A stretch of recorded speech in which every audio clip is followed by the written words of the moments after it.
To be fair, yesterday watching the game, you would have thought that Slot had been there for a third season and that Ten Hag had been there for 3 games. Really, it felt like that. And yeah, you can look at the first half hour and the game was quite balanced and United were quite organised, not that they offered much with the ball. And yet, Zirkzee has 2 big chances to score at some point when the game is 2-0 down and then 3-0 down. But overall, I just don't think it's enough. And again, but last season, remember how many times we talked about Ten Hag and his press conferences and how he was himself in denial of what his team was producing, of the work he was doing, compared to what we would see all of us. It's not good enough. He can say as many times as he wants. He won more trophies than anybody else bar City in his tenure. That's 2 cups.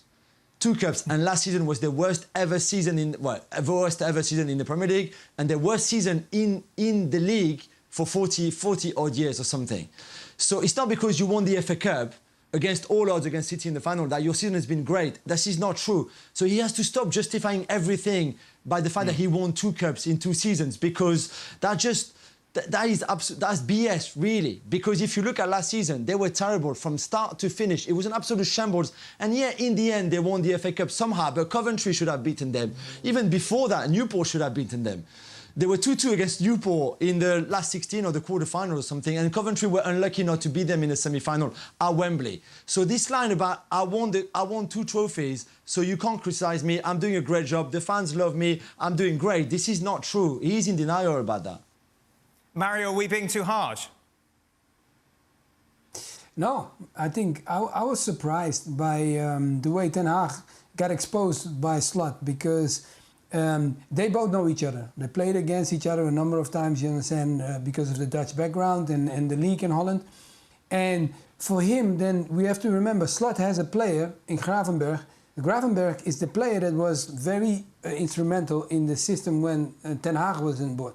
So, having said that, he knows a lot about that kid. You know, the way he goes right through the middle and the way why Slot played him, because he knew that when Ajax has the ball, we stretch the game wide open. When we lose the ball, we make it very compact. When you see Liverpool has the ball, they stretch them. The way they stretch them is the way they use the speed up front and they hit them on the break so fast, and Man United becomes exposed. Where do they become exposed? Right in the middle. Where was the biggest problem? I'm sure you guys talked about it. I was surprised. Look, Casemiro. The thing with Casemiro is not only that, look, we all know about the history of his playing and the things that he has achieved, great. But if you want to play with a player like that, you have to keep it compact. If you don't do that, you're exposing him yourself. So it's not only that Casemiro might have a bad game, because if we looked at the first half, but you're also exposing him by letting your game be stretched wide open, and then you get exposed. So I don't think that was technically well set up. And what Craig said about Mino, he's a young player. He needs some help from the experience.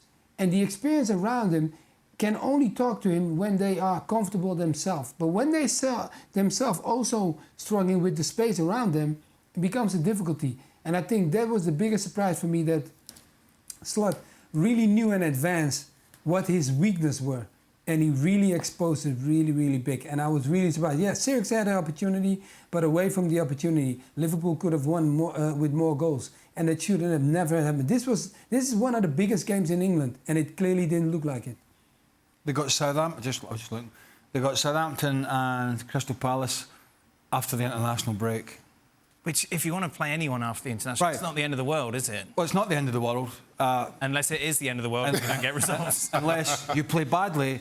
Newly promoted team in Southampton, a side in Crystal Palace that got the first point at the weekend against Chelsea, played better in the second half, but isn't the biggest squad, got a good manager in Oliver Glasner. If he loses those 2 games, right, and we can't rule that out with this United side, we just can't, then I would suggest we could see a change as soon as the end of September. I mean, that's how quickly this could all sort of come on top of him again. And they'll be noting his press conferences, because it happened all last year. So they're not just watching, they're listening. They're watching. You know, you've got Dan Ashworth there now, Barada, Jason Wilcox is in, Brailsford, and then you got the big money men, Sir Jim Ratcliffe and Ineos. They're all watching. right? They're all trying to plot a plan for the next few years. But there's also an immediate future to be dealt with. It's now. And it's about results. And you can talk about 3 years and 5 years, but if you lose the next 2 or 3 games or pick up minimal points, they're going to have to make a decision. So he can talk about trophies all he wants. He needs to beat Southampton and Crystal Palace when this international break's over, or he could be toast. And let's be honest, we wouldn't be surprised. We wouldn't be sitting here going, oh, that's a bit harsh. We'd be saying, should have done it in May. Yeah. Should have taken a decision, even if he didn't have quite the person you wanted. Should have taken it then.